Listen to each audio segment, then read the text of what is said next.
1장 4절 나는 믿습니다. 4. 우리는 지금 계속해서 나는 믿습니다는 문장의 의미를 따라가고 있습니다. 우리들은 일반적으로 신앙생활에서 믿고 있는 자기 자신에 대한 관심이 과도해요. 반면에 우리가 믿고 있는 대상인 하나님에 대해서는 별로 관심이 없습니다. 물론 하나님에 대하여 이야기를 하긴 하는데 믿는 사람들의 종교적인 호기심 같은 것들에 주로 집중되고 있습니다. 이런 것을 놓고 본다면 한국교회 신앙의 토대가 하나님이라기보다는 오히려 인간에게 기울어졌다고 볼 수 있습니다. 인간학인 거죠. 인간이니까 인간에 대해서 관심을 갖게 되는 것을 우리가 뭐라고 할 수 없죠. 당연히 그럴 수 있어요. 그런데 그게 간단한 게 아닙니다. 기독교 신학의 2000년 역사 속에서 인간에 대해 관심을 많이 가졌던 신학의 흐름을 자유신학이라고 합니다. 19세기 유럽 신학과 신앙, 그들의 영성은 거의가 사람에 대한 관심에서 나왔다고 볼 수 있습니다.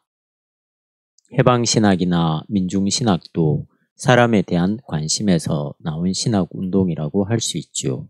제가 큰 방향을 뭉뚱거려서 이야기하고 있습니다. 20세기 중반 세계 신학의 흐름에서 특징을 보여준 민중신학, 정치신학, 여성신학도 그렇고요. 또 그런 것하고는 다른 포스트 모더니즘적인 신학도 사실은 인간론적이라고 이야기할 수 있습니다. 이런 특별한 신학들만이 그런 건 아닙니다. 우리가 정통적이고 보수적이고 하나님 중심적인 신앙생활을 하는 것처럼 포즈를 취하기는 하는데 실질적으로는 인간 중심적으로 드러날 때가 많습니다. 교회 작동 메커니즘이 대부분 인간 중심으로 흘러갑니다. 인간적이라는 말 자체가 잘못된 것은 아니고 하나님에 대한 관심이 없다는 게 문제라는 뜻입니다. 교회에서 사도신경을 고백할 때도 믿고 있는 자기에 대해서만 관심이 많은 것 같습니다. 판넨베르크의 설명을 천천히 더 따라가 봅시다. 신앙은 대상 없이 가능하지 않다. 신뢰 행위 안에서 인간은 완전히 말 그대로 자신을 신뢰하며 자신이 만든 사물이나 인간과 견고한 관계를 누린다. 그는 이로써 그가 신뢰하는 것의 확실성에 의존하게 된다. 따라서 인간은 신뢰 없이 살아갈 수 없기 때문에 그에게 실제로 확실하게 나타나는 것을 의지하고 있다.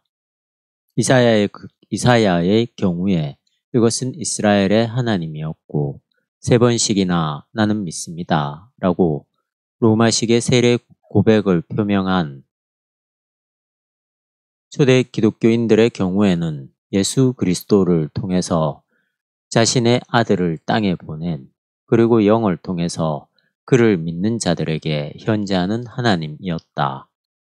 예수 그리스도를 통해서 자신의 사랑을 인간에게 알리신 영원한 하나님은 인간이 무조건적으로 의지할 수 있는 흔들림 없는 토대를 인간에게 제공했다.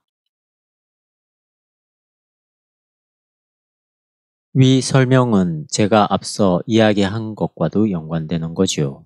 한국교회는 대상 없이도 신앙이 가능한 것 같은 현상을 보입니다. 믿고 있는 청중들의 종교적 열정만으로도 얼마든지 교회 공동체가 가능하다는 거죠. 이건 예배와도 연관됩니다. 예배가 회중들의 종교적 만족감에 치우치는 경우가 많습니다. 제가 예전 예배를 강조하는 이유는 인간 중심의 예배를 극복할 수 있기 때문입니다. 이게 한국 교회에서 실제로 실행되기는 쉽지 않습니다. 예배에 대한 이야기를 조금 더 하겠습니다. 삼위일체 하나님께만 온전히 영광을 돌리는 종교의식이 예배입니다. 그런데 이 예배에 우리가 집중하기 힘들어요.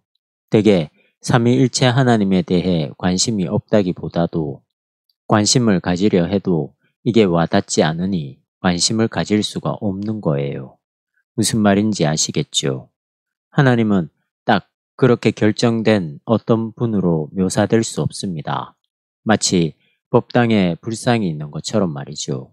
그런데 교회에서는 하나님, 예수님, 성령이 그런 결정된 어떤 존재로 받아들여집니다. 신자들에게 중요한 것은 그걸 믿기만 하면 된다는 것입니다. 교회 지도자들은 여러 가지 방법을 통해서 청중들을 향해 하나님을 믿게 하는 것에 몰두하게 됩니다. 성삼일체 하나님께 영광을 돌린다고 하는 영적 깊이로 들어가지는 않고 하나님을 믿고 있다는, 하나님을 찬양한다고 하는 자기에 대해서만 집중하는 거예요. 하나님을 신뢰한다는 게 억지로 되는 게 아닙니다. 새로워져야 관심을 가질 수 있거든요. 처음에 예수님 영접하고 뜨거운 열정에 사로잡혔다고 해서 그 자리에 머물러 있으면 곤란하고 신앙의 연조가 깊어지면서 신앙의 내용이 더 풍요롭고 심화되어야 합니다. 그게 없으면 결국 예수님에 대한 생각이 형해화될 수밖에 없습니다. 그래서 사람들이 자꾸만 예수님 처음 영접했던 때로 돌아가고 싶어 하잖아요. 첫사랑에 대한 낭만 같은 거지요. 그게 불가능합니다. 부부가 매일 처음 만났을 때와 같은 마음을 갖고 살지는 못하잖아요. 이벤트를 할 수는 있겠지만 첫사랑처럼 뜨거운 열정에 빠질 수는 없어요. 기본적으로 인간의 삶에 대한 이해가 넓어지고 구체적으로 상대방의 삶에 대한 이해가 깊어지면서 함께 살아가는 거지요. 늘 뜨거운 열정, 눈에 뭔가 쓰인 것처럼 그 사람에게만 매몰되는 것은 불가능하지요. 한국에서는 예수님을 믿는 것을 그러한 방식으로 하려고 해요. 그것은 불가능한 겁니다. 본인들도 그게 안 된다는 것을 경험적으로 알고 있을 거예요. 이런 저런 여러 가지 방식을 통해서 그것을 확인하려는 것에 불과합니다. 예배 드릴 때 하나님께 집중할 수 없으니까 대신 손을 들고 찬양하고 있는 자기 자신에게 몰입하는 거죠. 그렇게 몰입된 옆 사람에게 자극을 받는 거죠. 여러 가지 시청각 교제들을 통해서 종교적 충격, 자극, 그러한 것이 옛날에 예수를 했던 경험과 연결될 수 있고 그런 방식으로 열린 예배가 진행되고 있는데 그런 모든 것들이 제가 보기에는 인간적인 겁니다. 오해하지는 마십시오. 그게 기독교 신앙에서 무의미하다는 것이 아닙니다. 다만 인간을 이해하는 것으로 끝나야 되지 그것이 하나님의 자리를 대체하는 데까지 나갈 우려가 많다는 게 문제라는 겁니다. 이런 문제를 방지하기 위해서 예전 중심의 예배를 드리는 게 좋다고 생각합니다. 예전 예배라는 게 좀 차가운 것 같이 느껴지기도 합니다. 또 조금 비판적으로 보는 사람들은 그건 하나의 연극이지 영성이 살아나는 예배는 아니라고 말하기도 하는데 그건 착각입니다. 오히려 우리의 감정을 절제하고 종교적 상징 속에 들어감으로써 성삼위일체 하나님께 영광을 돌릴 수 있습니다. 비록 당장 자극적이고 뜨겁고 확신에 차고 그런 것이 없다고 하더라도 그러한 방식으로 우리는 깊은 영성에 도달할 수 있습니다. 신앙이 깊어지는 데는 두 가지 방법이 있습니다. 부흥회를 통해서 뜨겁게 만드는 방법이 있고 하나님의 말씀을 깊이 가르치는 방식이 있을 텐데요. 부흥회 가서 뜨겁게 되는 것은 정말 즉시 효과가 나니까 담배도 끊고 술도 끊고 도박도 끊고 뭔가 새로워지는 것 같습니다. 가능합니다. 그러나 그것은 토대가 자기 자신이기 때문에 대부분 한계가 드러납니다. 하나님의 말씀 안으로 깊이 들어가면 늦는 것 같아도 길게 갈 수 있고 그게 바로 신앙의 깊이로 들어가는 길이 아닌가 싶습니다. 본문을 이어서 읽겠습니다. 이 하나님은 우리가 다루고 있는 사물이나 인간처럼 매우 명징하게 다가오지는 않는다. 이 사실은 최근에야 깨닫게 된 것이 결코 아니다. 이미 요한복음에서 이르기를 일찍이 하나님을 본 사람이 없으나 라고 했다. 요한복음 1장 18절.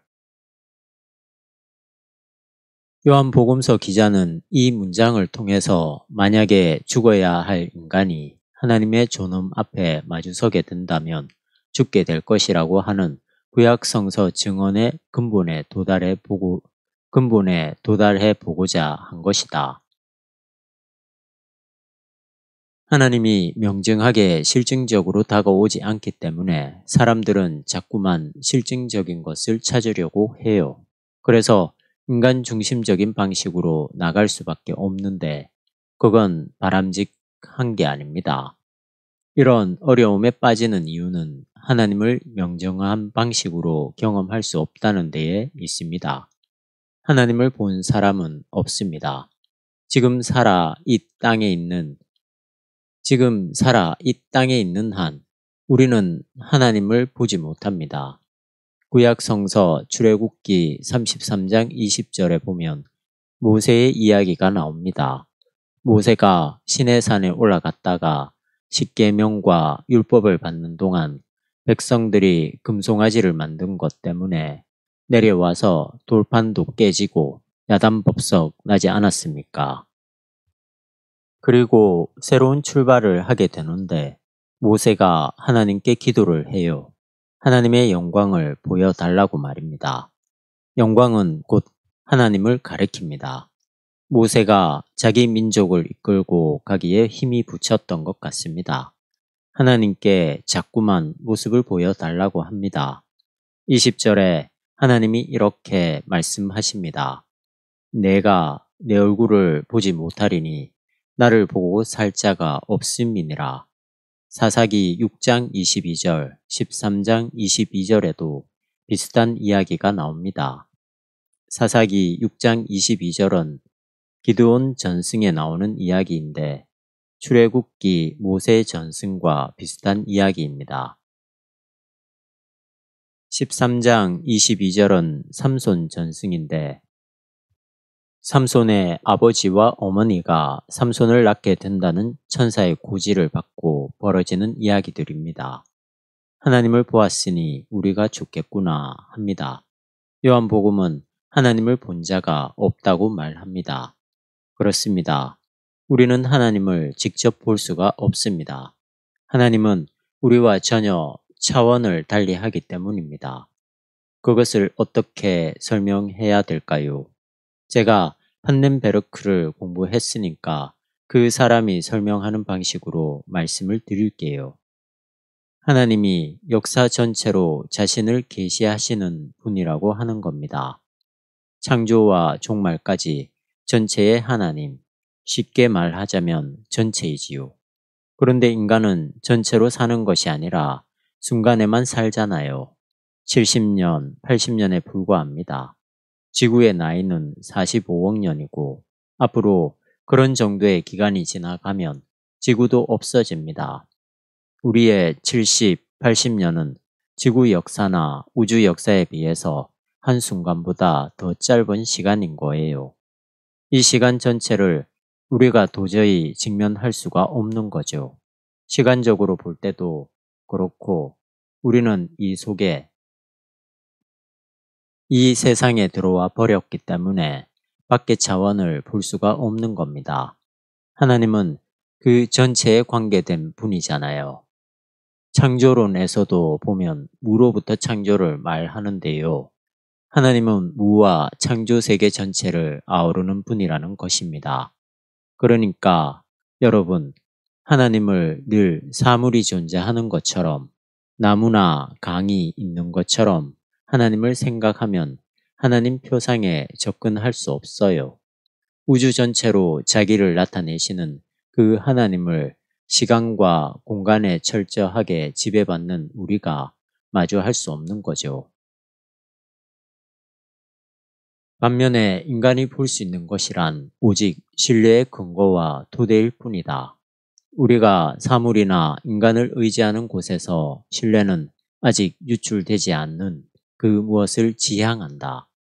이로부터 증명되는 사실은 모든 신뢰의 현실성이라고 하는 것이 이미 가시적이고 파악될 수 있는 혹은 생산될 수 있는 그것에만 놓여 있는 게 아니라고 하는 점이다. 하나님을 전체적으로 못 보지만 우리가 하나님을 믿을 수 있는 어떤 근거와 토대를 우리는 볼 수 있는 거지요. 하나님을 직접적으로 보는 것은 아니에요.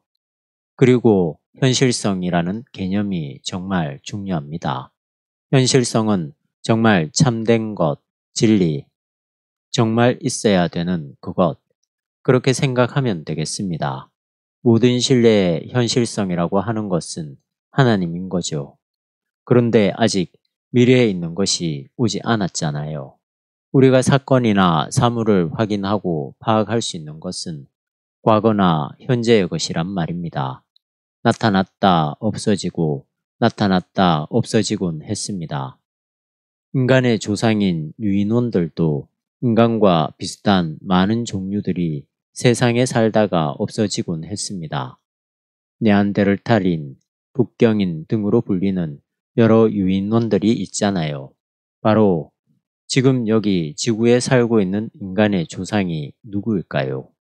그런 것처럼 아직 미래에서 우리들에게 오지 않은 것들이 오고 있습니다. 우리는 그 중에 한 부분에 살고 있을 뿐이죠. 그리고 그 모든 것들을 가능하게 하는 원천은 이게 플라톤의 이데아론하고 연관되는지 모르겠지만 그렇게 가시적인 것으로 나타나지 않는 그런 것일 수 있습니다. 그러면서도 정말 확실한 현실적인 것입니다. 모든 것을 파악할 수 있는 현존의 개방성 안에서 신뢰는 항상 불가시적인 그리고 마음대로 처리될 수 없는 현실성의 토대에 있다. 그러므로 신뢰는 결코 실망을 주지 않게 되며 또한 신뢰와 신앙은 항상 의심으로 이끌리기도 하고 위협받기도 한다. 신앙과 해이는 서로 상관없는 것이 아니다. 해이는 신앙과 신뢰를 늘 쫓아다니는 그림자이다. 신앙 혹은 신뢰의 대상이 중요하다고 하는 이야기를 하고 있어요. 그러니까 하나님이 우리 모든 신뢰의 근거인데 하나님을 지금 볼 수는 없고 그렇게 볼 수 있는 토대들만 우리들에게 있습니다. 예를 들자면 시원한 바람이 불어와서 내가 찬 기운을 느낀다거나 생기를 느낀다거나 절망적인 상태에 있었는데 성령의 도움으로 희망으로 돌아선다거나 이러한 근거들이 있기는 하지만 보이는 것은 아니에요. 보이지는 않지만 어떤 더 절대적으로 확실한 현실적인 그런 것들로 향해서 이 모든 것들이 가고 있다는 이야기입니다. 혹시 도움이 될까 싶어 물리학에 대해 잠깐 말씀드릴게요. 지금 태양계에 대해 많이 이야기하잖아요. 그런데 이 우주 전체가 어떻게 구성되어 있는가에 대해서 물리학자들이 많은 이야기를 합니다. 지금 촉근 이론을 이야기하는 사람들이 있거든요. 커커는 가장 작은 입자로 소립자 중에서도 너무 작아서 어떻게 증명할 수도 없는 입자인데 끈은 그것보다 더 작은 거라고 합니다. 그건 도저히 관측이 불가능한 것이라고 합니다. 그러나 그것을 물리학자들이 예측을 하는 거예요. 그 끈 이론에 근거해서 이 세계를 설명할 수 있다고 하는 겁니다. 지금 저는 물리학을 우리 신앙과 연관하여 설명하고 있어요. 하나님은 우리가 직접 보지 못하고 만난 사람도 없기 때문에 하나님은 우리가 직접 보지 못하고 만난 사람도 없기 때문에 전체적으로 누구라고 이야기할 수 없지만 간접적으로, 부분적으로 우리가 신뢰할 수 있는 근거들이 여기에 있는 거예요. 그러나 모든 것이 다 드러나지 않고 우리가 근거하고 있는 것들이 그쪽을 향해서 간다고 할까요? 아니면 그것으로부터 온다고 하는 사실을 알 수 있는 거죠. 그것이 하나님이죠. 여기까지만 나가겠습니다. 위 문장 마지막 부분에 해이라는 단어가 있어요. 하나님은 가시적인 것이 아니기 때문에 실제하기는 하지만 보이지는 않는 거예요. 그거 이해하시겠죠? 그 세계로 들어가지 않으면 하나님 세계를 이해하기 힘듭니다. 그러니까 무조건 믿어라 하는 것도 안 되는 거죠. 비집을 하지는 않은데 리얼한 하나님을 이야기하는 겁니다. 그러한 하나님에 대해서는 늘 회의가 따라올 수밖에 없습니다. 우리가 확인할 수 있는 길이 없으니까 끈을 물리학적으로 확인할 수는 없지만 그것을 설정해야만 물리의 세계가 해명된다는 논리와 비슷한 거죠. 여기서 중요한 점은 참된 신뢰라는 것이 신뢰하는 자가 자기의 신뢰를 어디에 근거하며 어떤 방향을 잡아야 하는가라는 문제와 분리될 수 없다는 사실이다.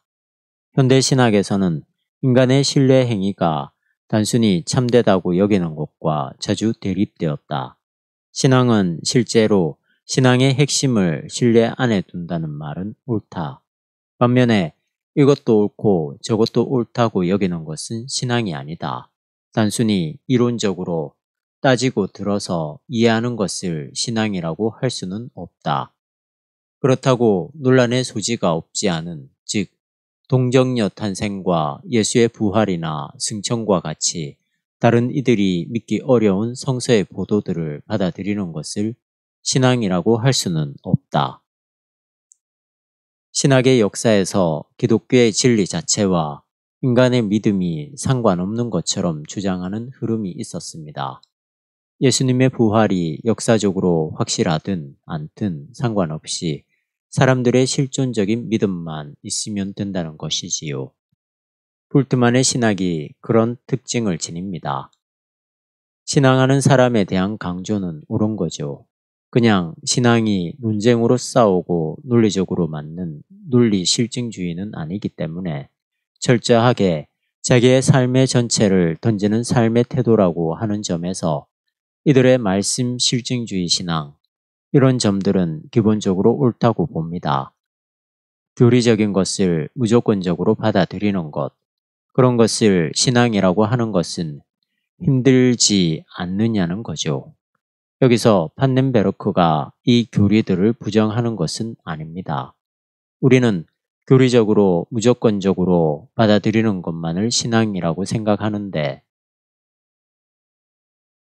그렇게 해서는 기독교 신앙이 하나님이 창조하신 세상 안에서 보편적 진리로 설 근거를 잃어버리는 것이 아니냐 하는 것입니다. 우선적으로 예수와 그에 의해 계시된 하나님에 대한 무조건적인 신뢰만이 명실상부하게 신앙이라고 일컬어질 수 있다. 그러나 이러한 신뢰는 참되다고 간주하는 태도를 포함하고 있다. 이런 태도는 신뢰와 분리될 수 없으며 이것 없이 신뢰가 유지될 수도 없다. 판넨베르크는 하나님에 대한 절대적인 신앙이 중요하지만 그렇다고 해서 신앙의 대상이 참되다는 인식을 배제하지는 않는다고 말하는 겁니다. 하나님이 왜 참된 존재인가를 판단해야 한다는 거지요. 따라서 기독교는 그 신앙의 대상이 보편적 진리라는 사실을 부단히 변증해야 합니다. 예를 들어 설명해 보겠습니다. 예수님의 부활을 그냥 받아들인다는 것으로는 충분하지 않고 도대체 그 예수에게 일어났었던 유일해적인 궁극적 생명인 부활이 오늘날 우리가 살아가는 이 세상에서의 삶에서 말하는 생명과 어떤 연관이 있는지에 대한 보편적 근거들을 확보해야만 한다는 이야기입니다. 무슨 말씀인지 이해하시겠죠? 예수님이 부활하셨으니까 나도 부활할 줄 믿습니다. 부활은 내 생명이 새로 주어지는 것이고 그러한 식으로 죽은 자로부터 3일 만에 예수를 살리신 하나님에게 나의 운명을 맡긴다. 이런 신뢰는 옳습니다. 우리 기독교 신앙의 핵심이지요. 그러나 그것으로 끝나서 되겠느냐는 것이에요. 도대체 거기서 말하는 부활이 무엇인지에 대해서 생물학적이고 물리학적이고 인문학적인 근거들이 필요하지 않느냐. 그래서 그것이 정말 참되다고 하는 판단이 서야 하지 않느냐 하는 거죠. 보다 정확하게 고찰할 수 있다면 우리는 참됨에 대한 인식이 세 지평에서 믿음과 연결되어 있다는 사실을 발견할 수 있다. 첫째로는 현존 세계 안에 있는 가시적인 근거이다. 인간의 신뢰는 바로 그 근거에 기초하고 있다. 이것은 특히 사도신경의 두 번째 항목이 거론하고 있는 예수의 역사적 사건, 그리고 첫째 항목과 연관되어 있는 창조의 세계이다. 기독교의 가르침이 참되다고 하는 사실을 세 가지 지평에서 믿음과 연결시켜야 된다고 하네요. 이건 상당히 중요한 대목인데 차분하게 따라가 봅시다. 첫 번째가 현존 세계 안에 있는 가시적인 근거입니다. 구체적으로 예수의 역사적 사건과 하나님의 창조 세계라고 이야기했습니다. 우리가 이러한 첫 번째 항목으로 나온 역사적 사건, 창조의 세계만 일단 말한다면 아까 이야기한 물리학이나 생물학, 고고학 이런 차원에서 말한다 하더라도 기독교가 말하는 그 내용들이 참되어야 한다는 겁니다. 무슨 말씀인지 이해하시겠죠? 우리가 과연 그렇게 생각하고 있는지 질문해 보세요. 예컨대 창조과학회가 우리나라에서는 큰 힘을 발휘하고 있어요. 이건 참 코미디 같습니다. 세계 기독교 흐름에서 창조과학회는 유명무실합니다. 극단적인 근본주의자들만 그것을 주장하거든요. 성서 축자 영감서를 믿는 사람들은 아주 일부분입니다. 그런데 세계적으로 보면 일부에 속한 사람들이 한국 교회에서는 주류가 되어 버렸으니까 이게 참 우스운 모습입니다. 창조과학회 사람들은 지구의 나이를 6,000년으로 봐요. 만약에 계속 그런 것을 주장하게 된다면 기독교 교리가 얼마나 유치하게 되겠어요. 생물학자들과 물리학자들로부터 완전히 외면당하게 되는 겁니다.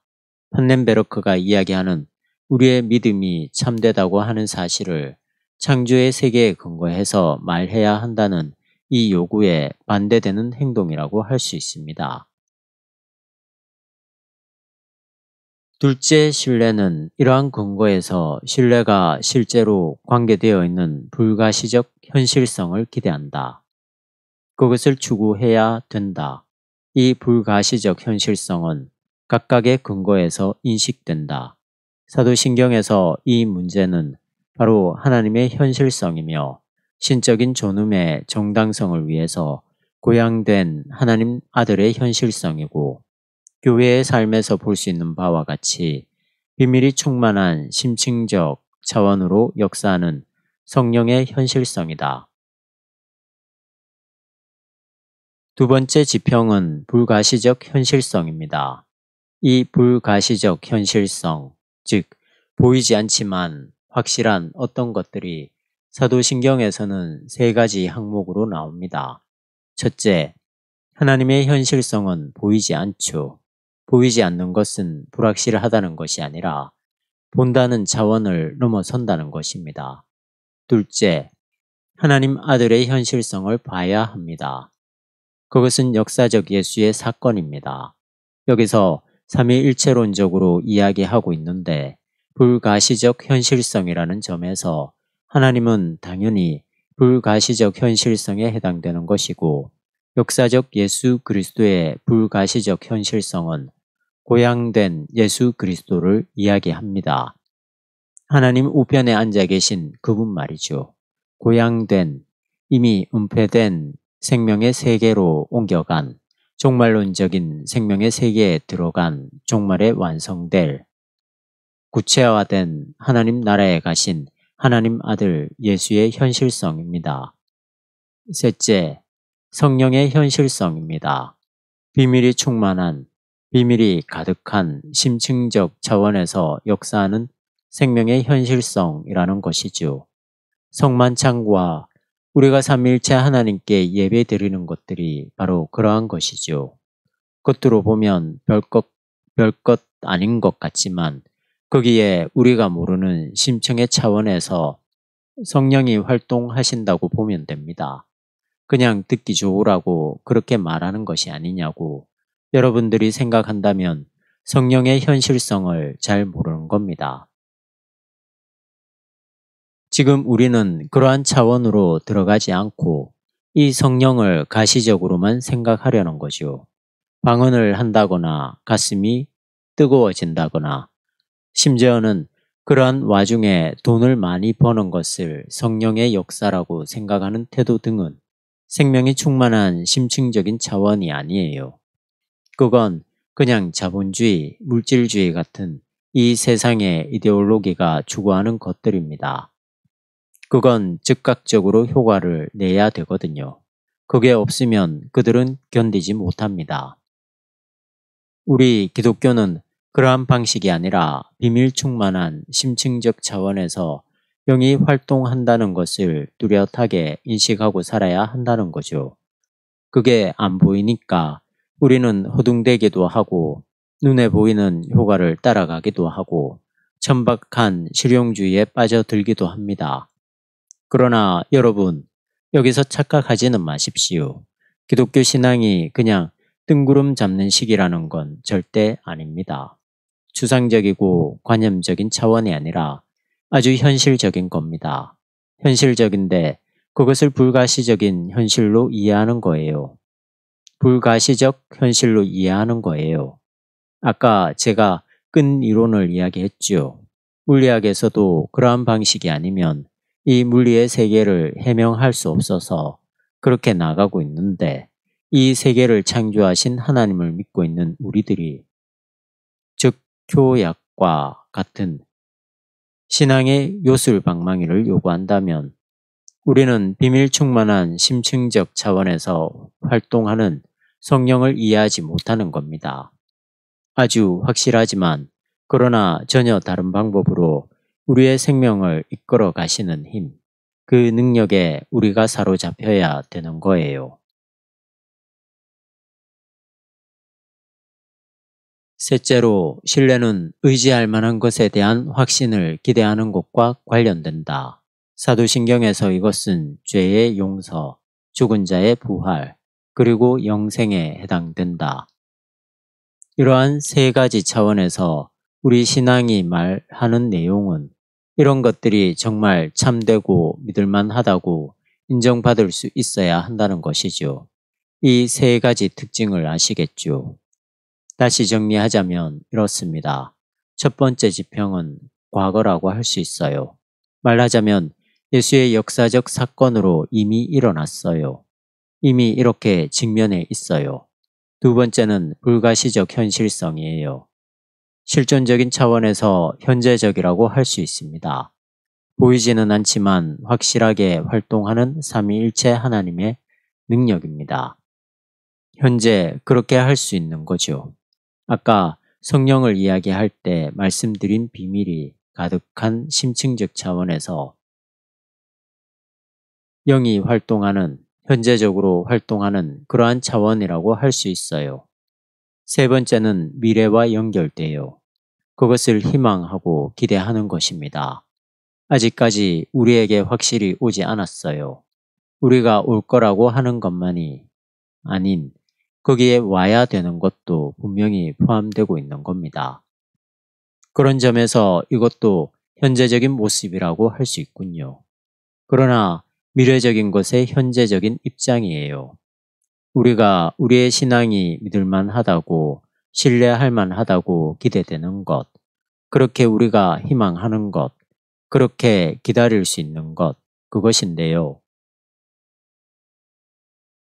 그것이 사도신경에서는 죄의 용서, 죽은 자의 부활, 영생입니다. 그런데 이것이 아직 우리에게 오지 않았어요. 미래라고 하는 것은 옳은 이야기군요. 판넨베르크가 이것을 미래라고 하지 않지만 그런 의미를 갖고 있습니다. 죄의 용서에 대해서 생각해 보세요. 우리는 아직 용서받지 못했습니다.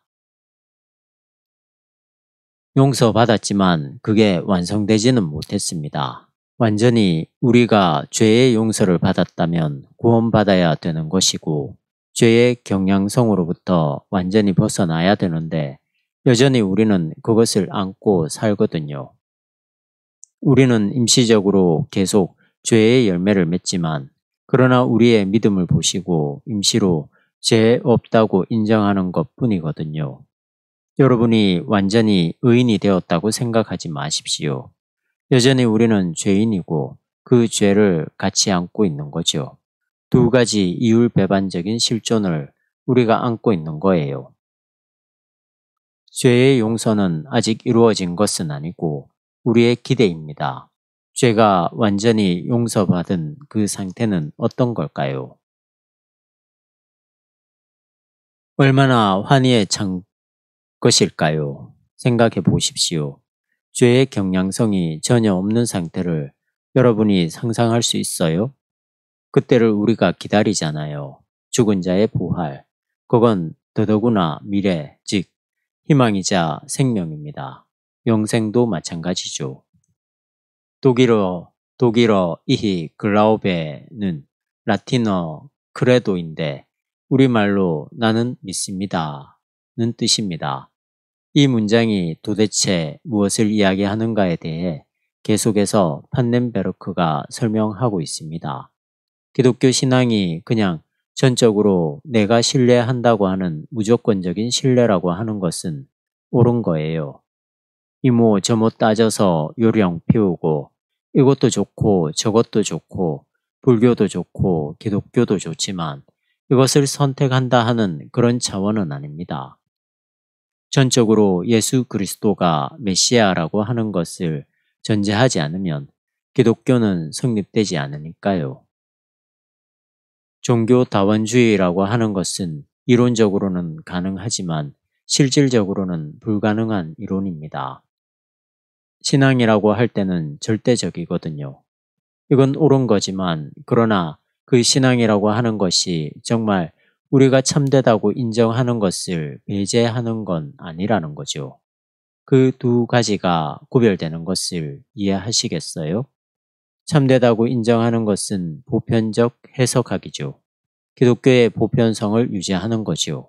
전적인 신뢰가 기독교의 독특성을 이야기한다면 참되다고 인정하는 것은 기독교의 보편성이라고 이야기할 수 있습니다. 그러한 보편적 해석학을 배제하고 무조건 믿는 것은 아니라는 것이 판넨베르크가 이야기하는 요점입니다.